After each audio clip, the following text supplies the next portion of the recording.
Of course, the CFO has all of his core activities of compliance, cost, FP&A, budgeting, reporting. But here I would like to include what Gartner feels about a CFO, which I personally think is a great way of putting it. So the first and foremost thing a CFO needs to do is he needs to be able to align his goals and duties with the business sustainability and growth. This is episode number 9 of MSME Talk with Aiswarya Ravi on CFO for a Business. Welcome back to MSME Talk podcast. MSME Talk podcast is for micro, small, medium enterprises, startups, and entrepreneurs, in which we discuss with industry experts and experienced entrepreneurs on specific value addition guidance and solve queries to help build long-lasting businesses. Aiswarya Ravi is a CFO of 𝐂𝐡𝐞𝐤 Capital, where she oversees the financial planning and analysis, regulatory compliances, investor relations, taxation, and related financial needs for a fast growth NBFC. Aiswarya has propelled 𝐂𝐡𝐤 Capital's growth by staying on top of a changing industry landscape and refined 𝐂𝐡𝐤's unique risk assessment methodology. MSMEs and startups entrepreneurs go through various stages during the journey of their growth and wear various hats, including being CFO themselves in initial stage of hiring a CFO. In this episode, we would understand the role played by the CFO, why a business needs a CFO, what strategic role a CFO can play, how can an entrepreneur play CFO role at an early stage, graduate towards a stage of outsourcing the CFO services, and then hiring the internal CFO for the business. How can they organize their business finances to avoid accidents and grow strong businesses? What is the need of benchmarking and how can they do benchmarking for their businesses? And lot more with Aiswarya Ravi. And now let me welcome Aiswarya for this episode on CFO for Business. A very warm welcome, Aiswarya, to MSME Talk for discussion on CFO for Business. Thank you so much, Tripti, for having me here. Looking forward to having an engaging discussion on the topic. Great. So, Aiswarya, we are keen to hear more about your journey and how are you contributing for MSMEs in your current role and organization? Sure, Tripti. So, I'll start from how I ended up here, and maybe that'll give more context to what I'm doing at present. I am a banker's brat, as you would call it. So my dad was working for State Bank of India, and we kept moving around quite a lot. And our dinner tables were usually with chit chat of banking and industry, and that's been sort of I've grown along with it, right? And that got me very interested in this space, and that of course propelled me to do my chartered accountancy. And post that, I was with GMR and ITC Group, and then this opportunity came up. So, to give you a context of what 𝐂𝐡𝐤 does, 𝐂𝐡𝐤 is focused on serving the last mile MSMEs. So, the small and medium scale MSMEs who are out there who have a big financial gap because the traditional banking channels cannot give them, because of various different reasons, access to capital. 𝐂𝐡𝐤 tries to plug that gap. And this business model fascinated me. So, when I had my first conversation with the CEO, Hardika Shah here. It was a very unique space where the team was trying to build up, and that sort of plugged me on about 6 years ago. It got me very interested. I joined when the portfolio size of the company was merely a 30 odd crores, and today we're almost going to hit 1,000 odd crores, and that's a big change in terms of how I have also evolved with that. So I started out as a vice president in finance here and then moved over to become the CFO. And the role has also evolved along with the maturity of the organization, right? And the complexities, the compliance levels, etc., has definitely changed. And what definitely invigorates me to come back to the table is the impact we are creating out there. 𝐂𝐡𝐤 has changed about 1 million lives, has impacted 1 million lives, and we have sort of supported about 250,000 jobs. And considering that we're able to create such a great impact, I think it's something which definitely helps me keep motivated here. In other words, can say that you are doing soul satisfying job along with rising professionally. You are making huge impact on MSMEs who used to suffer for capital support by providing last mile capital options to them. Absolutely rightly said, Trupti. And of course, MSMEs form the backbone of Indian economy. And considering that we're able to make even a smallish impact on the big landscape of MSME, it is definitely satisfying. Yes. So, can we say that Kinara Capital provides a loan to the micro and small entrepreneur even without any security? Just correct me if I'm wrong. You're correct. We provide loans without any land or property collateral, and that is the biggest unique selling proposition of Kinara Capital. Traditionally, you would need a land or property to sort of get any capital from the traditional channels, and we are a player who's focused on unsecured lending. And we strongly believe that every business has the potential to repay, and we in fact assess them based on their ability to repay and not the ability of the land or property to give us back the money. And that fundamental premise has sort of driven us to lend to the segment, which hitherto at that time when Kinara was started almost 10 years ago, there was not any player, if I may say so, who were doing that at such a large scale. And I'm happy to say that now, with all of the growth right now, we are catering to this segment strongly. And we've been able to show that we can do this profitably. We've been profitable for the last 6 years, and that's saying something in this segment. That's great. Remaining profitable for since 10 years is definitely shows the right strategy. When in micro segment, we have seen what happened to microfinance lenders few years back. Absolutely. And with all of the pandemic events back to back, Absolutely. Let's start the discussion on today's topic on CFO role. So the background here is micro and small enterprise entrepreneurs are their own CFO. They wear multiple hats, including that of a CFO. While in bigger organization, we have dedicated person playing CFO role, bringing more focus, control, etc. So to start with, would like to understand from you what is a role a CFO plays. You being a CFO, you can actually tell us what all you are playing. What should be the broad range of role CFO can play as a business setup grows? sure. So the role of CFO has obviously evolved.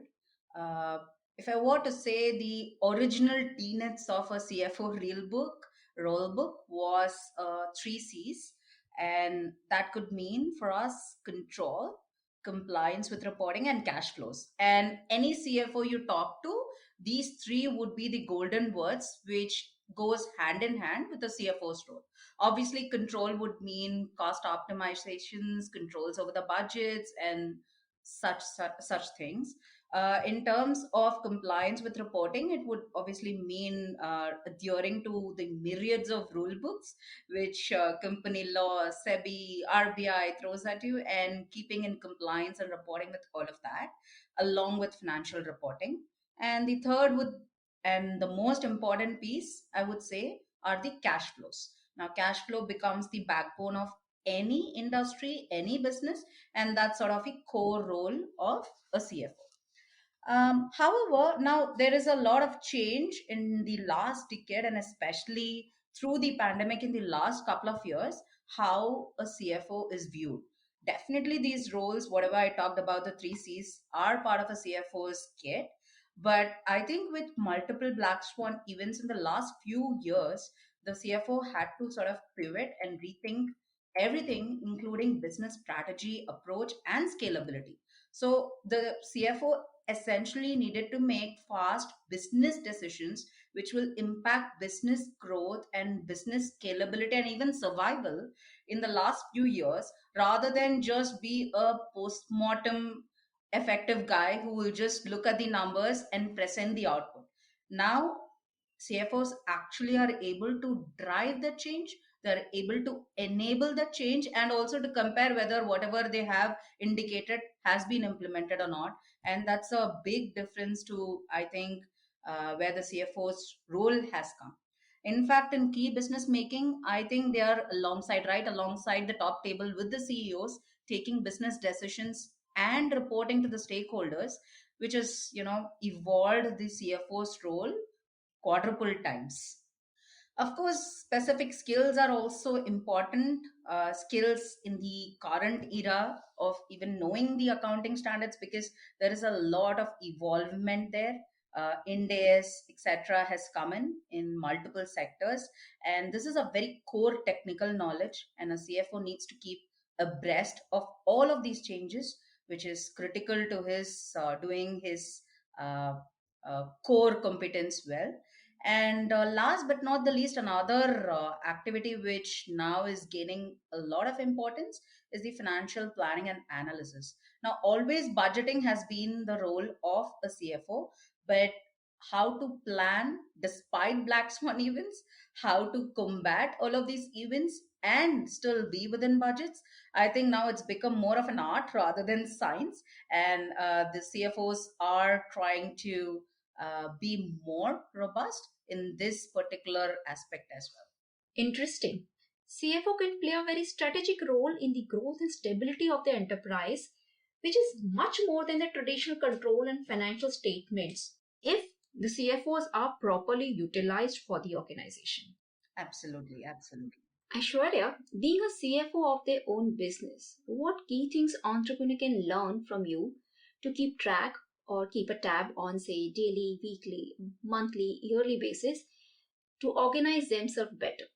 So, I would say that the first important goal for an entrepreneur is to focus on actual business, because he needs to do that.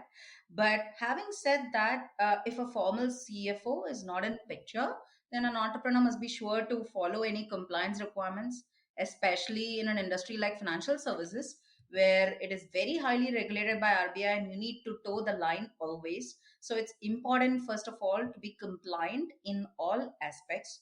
But on a more technical level, there are a host of ratios and other indicators which an entrepreneur sort of can have in his QuickBooks of facts, so that he is abreast of all the important activities of the business. So, for example, if he looks at all this set of ratios and numbers, maybe on a monthly, definitely on a monthly basis, if not sooner, then this could at least, give him red flags or key indicators that something is wrong, or something needs to be tweaked, or something needs to be changed at the business level, so that he doesn't miss the bus on getting the wrong side of the business hack, right?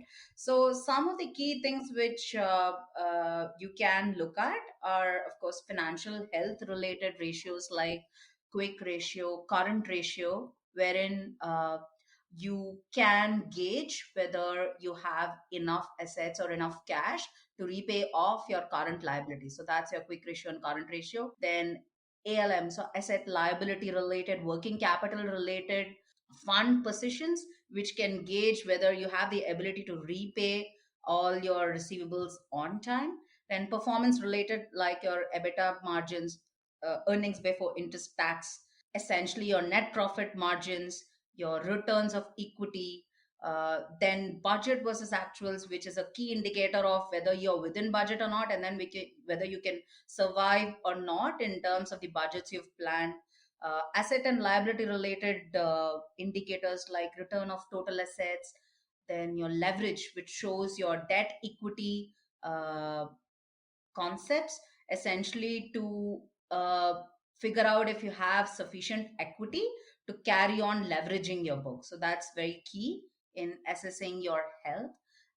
Capital adequacy ratios, if you're an NBFC, for example, then your accounts receivable, accounts payable cycles, cash conversion cycles. So these are some of the quick checks or quick ratios you can format and keep ready as an entrepreneur. It's very easily available in different softwares, or in fact, you can create an Excel table out of it, wherein you just have to feed in the information and all of this gets thrown out.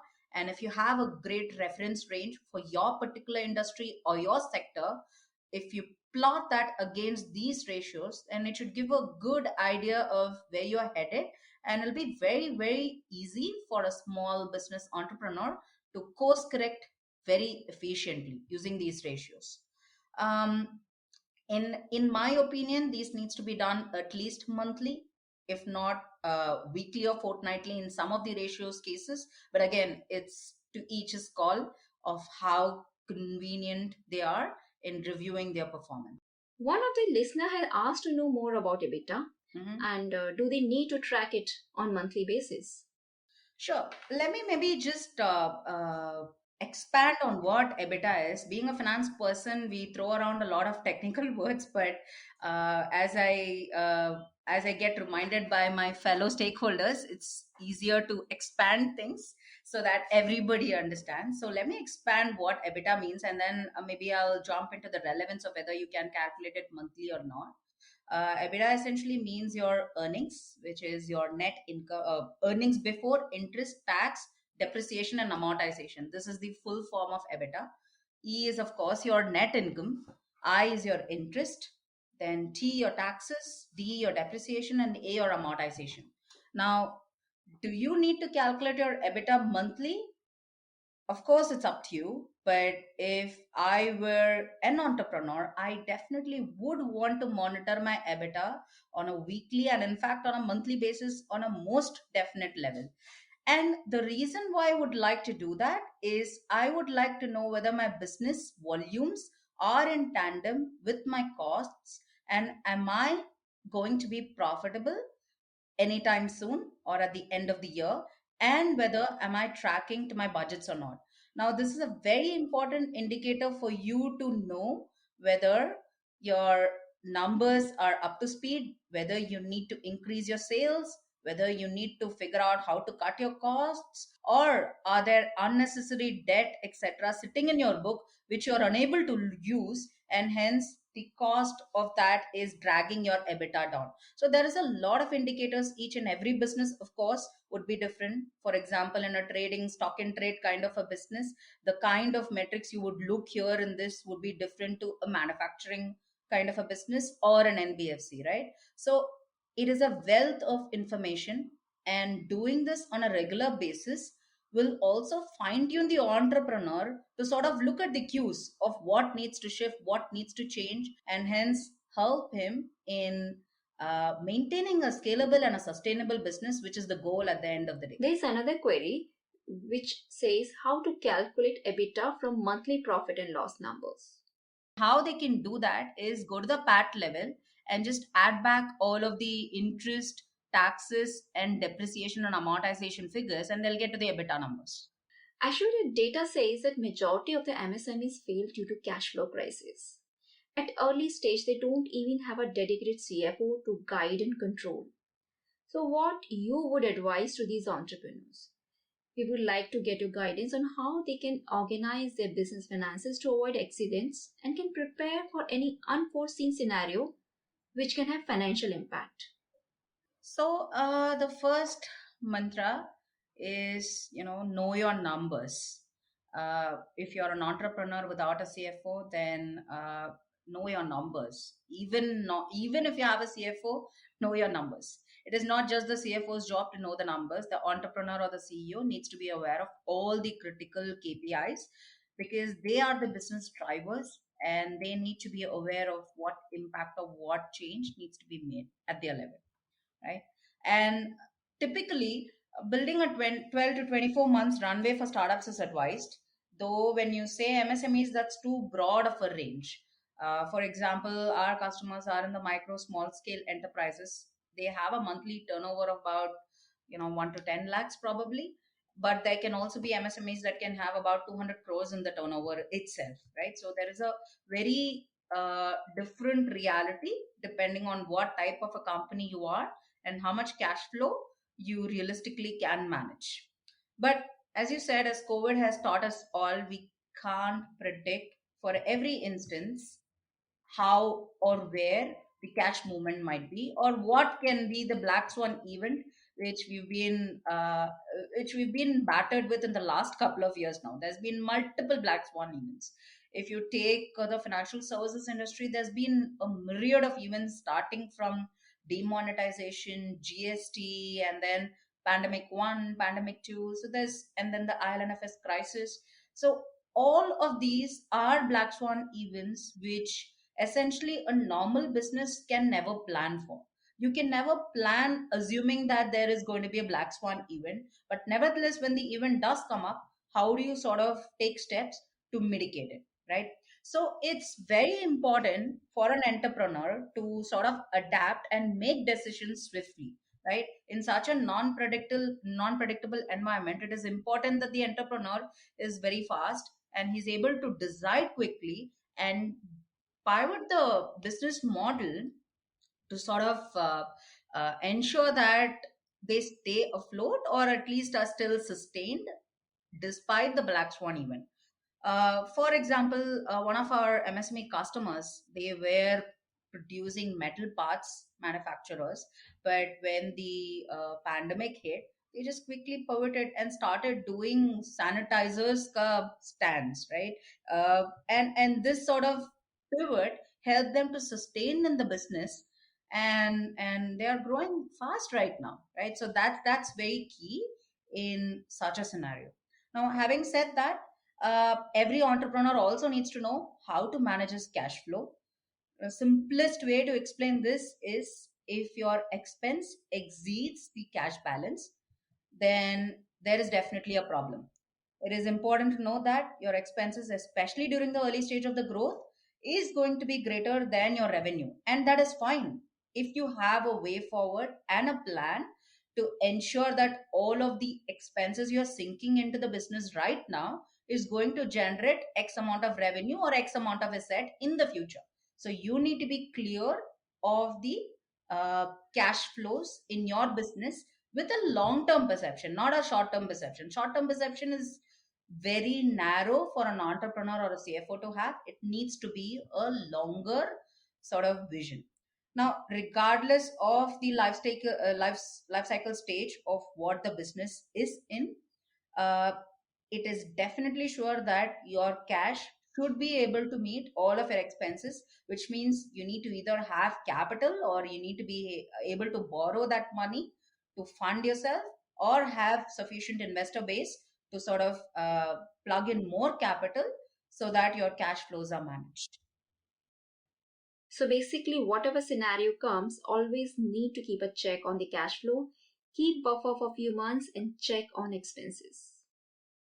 So maybe I will tell four pointers which usually we follow, right? So number one, go over every expense with a fine tooth comb, however small it may be. Number two, know comparatively against last last period or last quarter or last year in the same business, in your business, what were the expenditures and how did you fare, because that gives a great indicator of what spends have increased or reduced or etc. Third is compare yourself with your peer industry, because the business can be a unique business, but definitely there would be counterparts who are doing some bits of that, right? So look at those peers and compare your numbers if possible with them so that you can course correct in terms of how you manage that. And fourth, have a policy in place on how much you can spend, at what place you can spend, and at what revenue are you eligible to spend, because that gives a direct correlation and accountability to how much you can spend vis-a-vis how much you're earning. As the business grows, entrepreneur has option to outsource their various services, including the CFO services. So, which all financial related job entrepreneur can outsource and how to go about it? Let's take a quick break. MSMEs and startups are looking for various kinds of support and upgrade. Are you a product service provider, expert, advisor, consultant, mentor for MSMEs and startups? Do reach out to MSME Talk to list your business. Check the link in the description.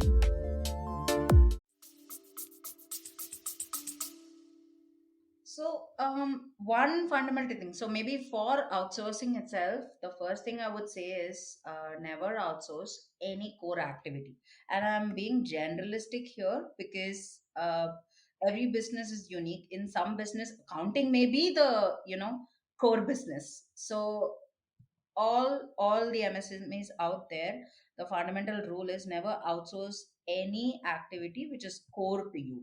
For example, in an NBFC, like Kinara, I would never outsource decision making or credit underwriting because that is our secret sauce. That is our IP. And hence, I would never want to outsource it. Plus, there are guided regulations which doesn't allow me to. But nevertheless, the point here is know what is core to your business, what is the secret sauce of your business, and that portion of it never ever outsource. Now, coming to what processes in finance we can think about outsourcing. The generic thumb of rule here is, or rather, rule of thumb here is, uh, outsource only those activities which have a clear flowchart of what ifs and ends in an activity, meaning there needs to be a clear rule set of actions, and that action can be completed without any decision making in the process. So if there is an element of decision making, that needs to reside within the business or within the MSMEs.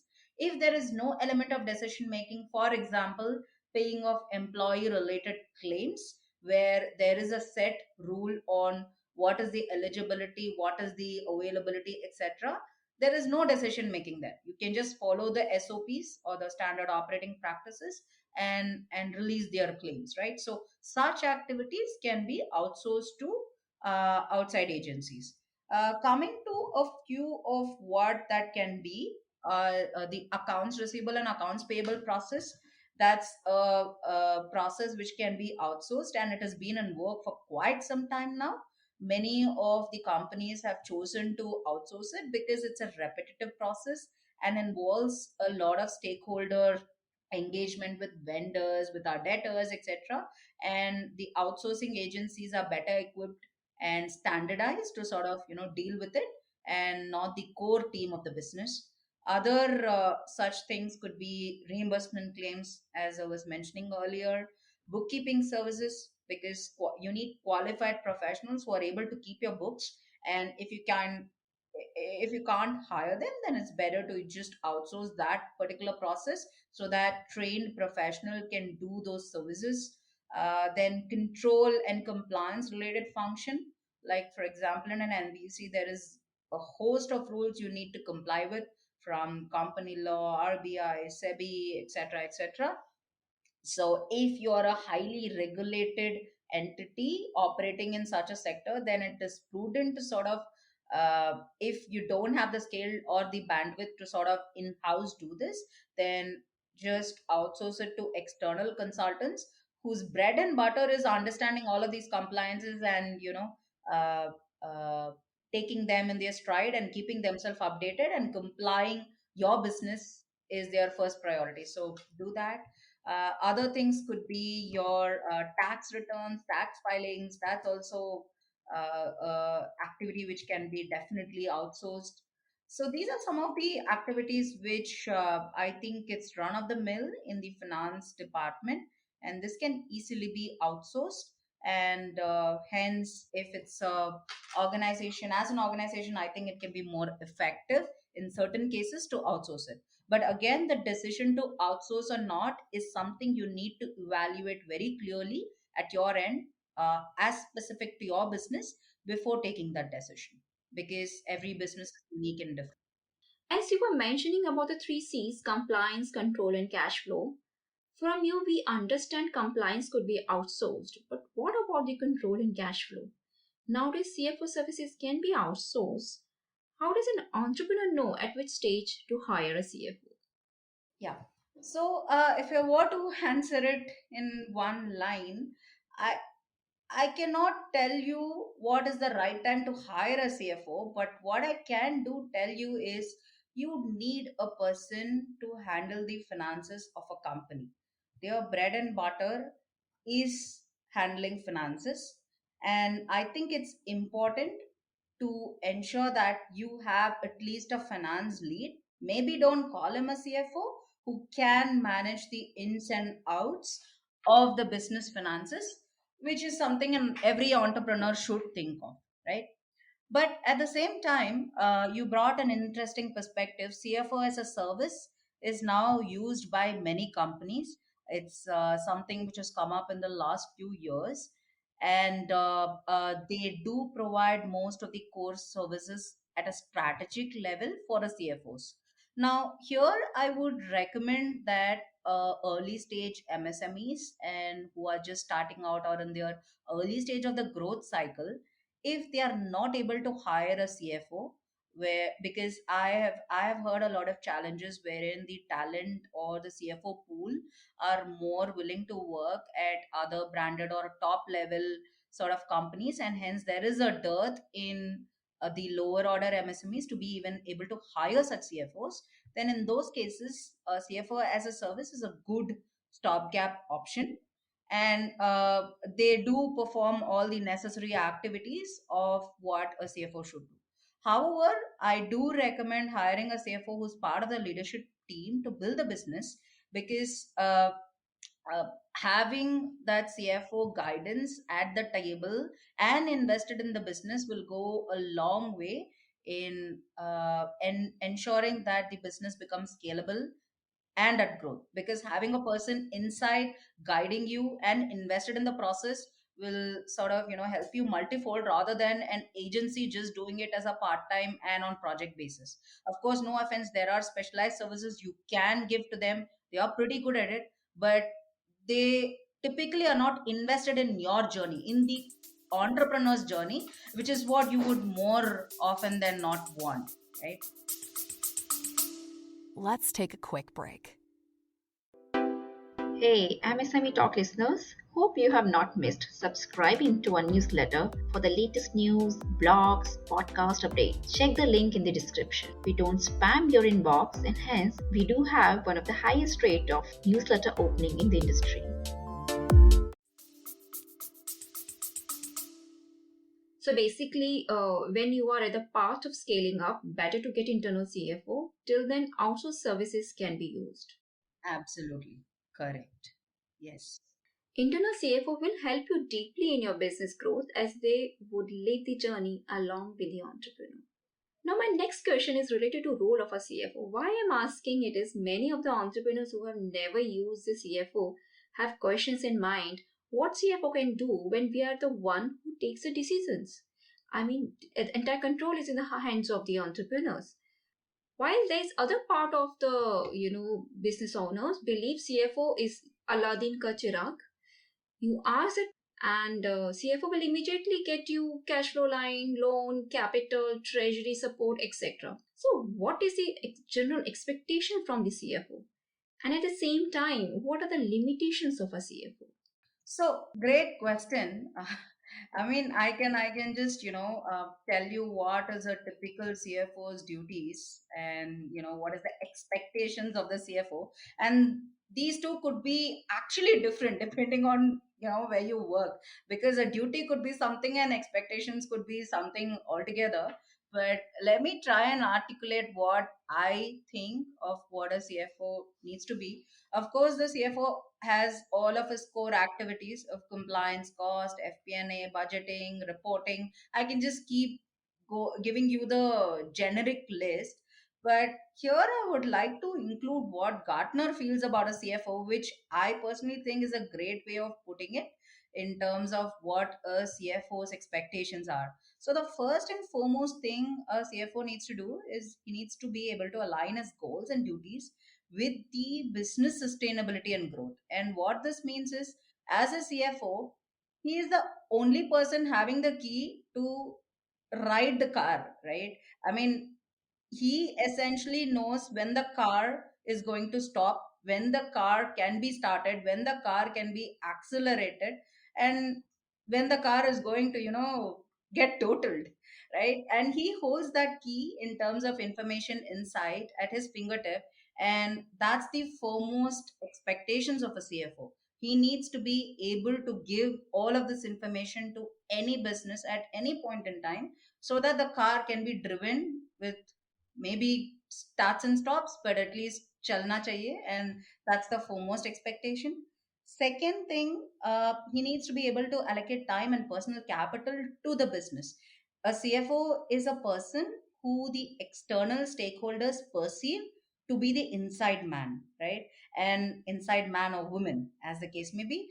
And that is very important, because what you project in terms of the business expectations and business growth and the business itself is what people will perceive out of you. The stakeholders will take that from you, and hence you need to be the best sort of mascot for your company than anybody else. So that's sort of the second expectation. The third one is understanding the trends and the ability to handle all of the changes. Now, pandemic was not something which was in any accounting rule book of how to handle, right? But at the end of the day, every CFO and every finance person would know what trauma or what sleepless nights they had to go through all of these pandemic times, and how they had to pivot and change to ensure that whatever they do, the business survives. And that's very important and key in a CFO. And lastly, I would say this with a little bit of alacrity, because this is a very important function, right? It is important, but it doesn't get talked about enough. CFO needs to be an integrity oriented person and an independent person. And why I say independent is he should be having influence and the ability to change the decision of all of the stakeholders, including the CEO. For example, if something is going wrong, if something needs to change, then the CFO needs to be that pillar in between the CEO and him making that decision, which might be wrong for the company. And that is saying a lot, because it's not a pleasant task to go against your boss. CEO is going to be your boss, right? Although you report to the board of directors, but you need to stand up and say that this is wrong, this is right, this cannot be done. And that is a definite skill every CFO needs to have to maintain his independence, right? With that, I'll go to your interesting comment on limitations, right? You talked about Aladdin. I completely agree with you, because, yeah, I need money. We need money. 10 days, 5 days. This is a typical comment from everybody under the sun. And of course, we can't get money from trees. The reality is, for all the CFOs out there, is the ability to raise money from anybody is a direct correlation of how the business is doing. Unless the business does well, or the business has any prospect of doing well, the CFOs cannot raise money out of thin air. There needs to be a direct correlation there, and that's something which many uh, stakeholders miss to understand, right? I can raise money, any amount of money under the sun, if the business goes well. And that's important, right? So that's a limitation factor. I cannot uh, just get capital without the business doing well. Now, the second part where often I tend to dwell in is CFOs are always asked to sort of show profit. Come on, where is the profit? Where is the profit? Again, I would like to mention that the profits will come out of business performance. There are certain strings which the CFO can use, like help in cost reduction and guide the business proactively, so that you get to that level of profitability. But at the end of the day, at the core, a business has to perform for the CFOs to show any profit. And that is our limitation. I can only show facts. I can only show numbers which has been achieved. I cannot do anything more than that, right? And that's sort of another limiting factor, I would say. Other than that, I don't think so. I would even not call these limitations, but these are check boxes which needs to be handled correctly. Then I think a CFO's role can be that powerful and that wanting to make the change which they intend to, right? So next one, Aishwarya, does entrepreneur need to benchmark against self and industry? Industry peers, and how can they get information for benchmarking? So, it is important to be aware of your journey and where you're headed, because that's when you will truly know how to benchmark. Now, benchmark is a great way to sort of restate your directional call. In case required, it will give you great insights on figuring out if you need to course correct, you need to change something, etc. benchmark can be of two types. It could be against self or it could be against peers. Now, self is the easy part because you will have, or let me put it this way, you should have all of the data you require to mark yourself against yourself in prior periods. Now, if you don't have the data, that's the first step you need to do because data is power. You need to have all of the information historically so that you're able to take the right decision. Now, against peers, now information is readily available through a myriad of resources. Entrepreneurs have to go with your vision for the business, but a benchmark against the industry is, of course, inevitable because when stakeholders like investors are concerned, what they will do is, Acha, that person in this segment, he is doing so much ROA. Why are you doing only so much, right? So they're all comparing. Benchmarking is automatic in today's world because it's all the information is out there. Now you go online, you try to find all of the information, it's available. If it's a listed company, all of the information is available as part of the ROC filings. And there is so much of information in different online resources on different sectors. I think we need to do a little bit of research, painstaking research, not just online but also through primary research, like going to the sector you're handling, going to other peer companies you're handling, trying to engage with contacts there, trying to get to a session where all of your peer groups are part of that network. Like now, if you see LinkedIn, it's a great way to network, right? Now, LinkedIn has a host of network potential, and finding that right network of yours can give you a great insight of how similar people and similar peer companies think, and that's how you'll also fine tune your knowledge, right? So there is no direct you log in here, go there and then download. I cannot tell you that. It's not a fact book which is readily available because each business is different. But there is a host of potential now. You just need to tap the right resources. In fact, Facebook also now has a lot of these industry pages. So if you find your right network, try to cultivate that network because networking is key to understanding where your business is in relation to or comparative to others. And that's when you get to know, okay, fine, I'm mid market segment, I'm going from A to Z, but this guy has already tried to go from A to E and has failed. So should I change something in my business so that I don't fail like this guy? So those kind of conversation starters happen when you talk to people, when you network with like-minded people, and when you try to get mentoring from possible people who can guide you through these processes. I usually call CFOs entrepreneurs antivirus. They keep a check on the over aggressive decision of the promoters or any decision which might bring jolt to the business. But at early stage when entrepreneur doesn't have a CFO, how entrepreneur can be his own antivirus? So that's a charming thought, yeah, antivirus. So fundamentally, there is a difference in how a CEO and a CFO perceive things.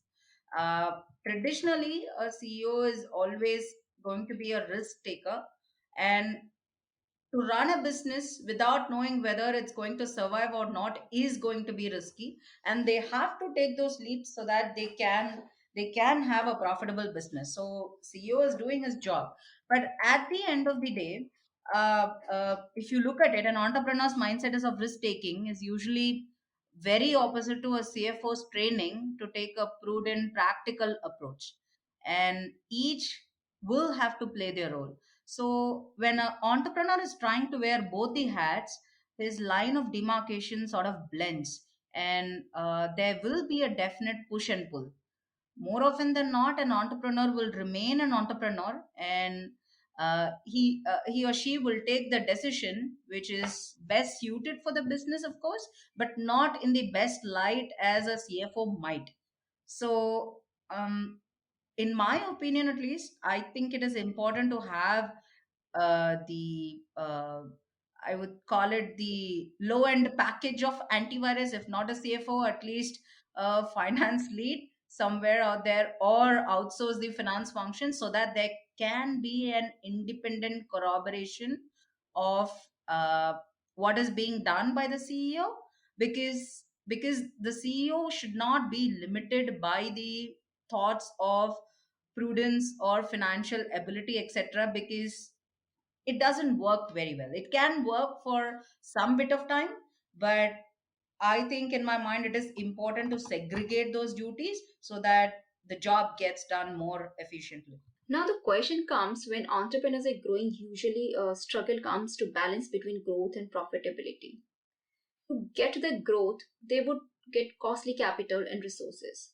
That cost impacts their profitability if growth is missed for some reason. Now, we have seen this happening very commonly. How to balance between growth versus profitability? Your view. So, growth and profitability, I could call them two sides of the same coin, and also a vicious circle, because you need to grow to be profitable, and you need to be profitable to be able to grow. So, it's a circular reference, right? Uh, Having said that, only a scalable business with clear drivers can achieve profitability and at growth. Now, both are very important to investors and to other stakeholders. It's very important to show good amount of profitability and have a sustained growth to be able to meet your targets. Now, another factor to consider is that growing companies may not yet be profitable. So there are couple of companies which are in the growth stages, which are just investing heavily in R&D and are sinking in a lot of costs because they are at the start of their journey. But if they can show clear signs in the future plan for being profitable, then that's completely okay. It's just about a wait period, because there's always some revenue or asset attached to what cost you're spending today. Yes, you might not be profitable today, but in the long run, you are going to be significantly profitable. And that's a good enough accomplishment in terms of growth versus profitability there. Now, in terms of, if you look at the other side, how a lack of profitability may also be a red herring, right? There could be growth. You could creep on growing, fantastic growth, but then you're not profitable still. Now, that is something which you need to be cautious about. If you're not in early stages, and if you're almost in the metro side of the organization, then what is the reason you're not able to be profitable? And the foremost issue which will come up is, even at this scale, at this growth, if you're not showing profitability, then what is the scale you will turn profitable at? And that could become a question mark on your survival itself, because if a business, even after so much of growth, is not able to show profitability, then why would investors or others be enticed by that business, right? So you need to be clear on where your individual businesses are growing, and at what stage and what profitability they are, and make the correct decisions so that you can see that scalability in the future also. Next is how to control cost to increase the profitability. Can you share some guidance? So, as I mentioned a little bit earlier, you need to know your costs, every tooth and comb, every small expenditure. You need to be able to revive it. You need to be able to examine it. You should know exactly why it has happened. And that's the first mantra: awareness of the cost before spending, after spending is very, very important, right? So, before you spend, you need to be able to have a plan in place. Do I need to spend this money? Do I have the right to spend this money? If I spend this money, can I generate X amount of revenue or asset? All these things needs to be very clearly laid out. Now, the second thing is, once you've spent the money, you should be able to review it and see, okay, I thought I will spend 10 rupees, but I've spent 12. Now, what is the reason for that extra 2 rupees? You need to be able to understand the reason, rationale for all of this, so that your costs can be very effectively managed. Now, there is a lot of digitization and automation capacities these days to improve cost effectiveness. Like, even in Kinara, we have taken the help of RPAs, robotic process automation kits, bots. So all the processes where we are able to uh, feed a clear logic associated with any process which is repetitive, we put the bot on the job. So just to give you some context, if I had been using one resource for 4 days a month for doing a process, now the bot can get it done in 5 minutes, and that means I've seen significant amount of cost through process automation and relieving that resource to do some other value added activity. So there are two sides of the table, right? One are spends which you cannot avoid. You need to be able to keep a track on it and plan for it. And the other way is automation is something which is now catching on speed. You need to think about how much you can automate and speeden up process, because manually doing many of the processes is very, very time consuming, and it's a burden to your cost structure also. So however fast you can enable these automations, I think you have a great story in terms of cost reductions. Aishwarya, it was in-depth guidance you have given to us today. As moving towards the last section of the episode, we want guiding principles from you which can guide entrepreneurs from long-term perspective. Sure. So the three main, I would say, rules by which an entrepreneur should uh, level set is be firm, be flexible, and be fast. Now, in terms of being firm, here it's very important to have a very clear purpose in mind as to what you're doing. If you have a very solid reason in mind for the product or service or the business you've created, then it's that much more easier to stay very focused because you're passionate about it, you want to make it work, and hence that's something which you need to stay committed to. The second is to be flexible. As an entrepreneur, you will have a lot of unexpected decisions, unexpected surprises along the way, and you need to be able to make very quick changing decisions, because you need to be adaptive to what the external ecosystem sort of throws at you. If COVID has taught us anything, it is that the world, it can change overnight. So be prepared for changes in market, changes in demand, drying up of cash flows, etc., and have always a contingency plan, a backup plan. The third thing is to be fast. Now, not making a decision is also a decision which can cripple your business. As an entrepreneur, you need to be able to make quick decisions. I'm not talking about hasty decisions which can again cause you more problem. I am talking about being very clear and quick in your decisions, and during the course of the day itself you'll have to make numerous decisions. So be quick, be fast, and it is best to keep moving in a direction and making the best informed decisions that you can, and not get stuck up, so that your business can keep moving. Great. We would also like to hear topmost tips or hacks for MSME entrepreneurs. Three topmost would be: hire a CFO early on in your journey whose mission is aligned with your business idea. They can serve as your sounding board and provide a very prudential financial outlook, especially when presenting to investors. And if you have any thoughts of scaling your business, this is very important. Beyond handling the cash flows, staying in compliance is also very important, which the CFOs can manage. Secondly, keep a very lean organization. Keep your organization to the minimal extent and not have extra personals around, because it's very easy to recruit but very difficult to manage extra staff. So know what you need for your organization to function. In fact, I would say you should hire for uh, expertise and flexibility, so that people who are joining the organization are very mission aligned with you and are willing to put on more than one hat. So they're not stuck that this is my JD, this is what I will do, etc. They are willing to move around, willing to do other jobs and be flexible about it, which is what you need while you are in a growing phase. Thirdly, uh, do take an iterative approach.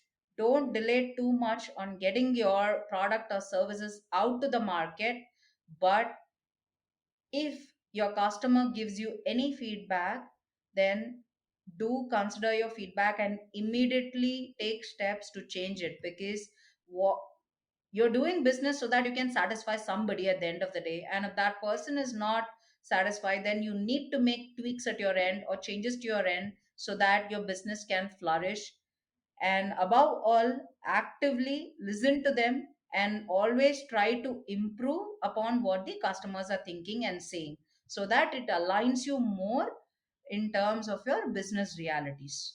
Interesting guiding principle and hacks you have shared with our listeners, Aishwarya. It was pleasure hosting you on MSME Talk for a knowledgeable session. Thanks a lot for coming on the show. Thank you, Tripti, for having me here. Very insightful questions, and I do hope the MSME listeners can take a leaf out of all of the things we've discussed here. Thank you. Dear listeners, to get updates on new episode release, you can send message on WhatsApp number 8097665085 to get new episode alert.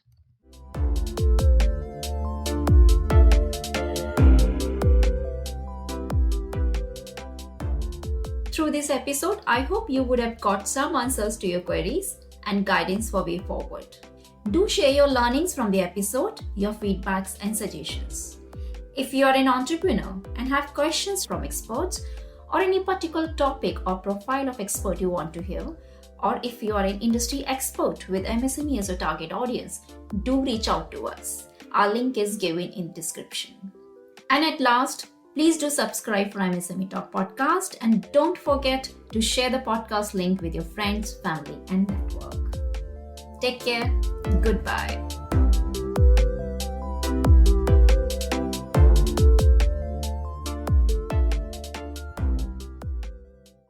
Happy to share MSME Talk podcast enters peak ranking chart of 10th country in the Apple Podcast country level entrepreneurship category. If you are an expert or provide product or services to small businesses, MSMEs and startups, reach out to us to discuss showcase opportunity in MSME Talk. Contact details given in description.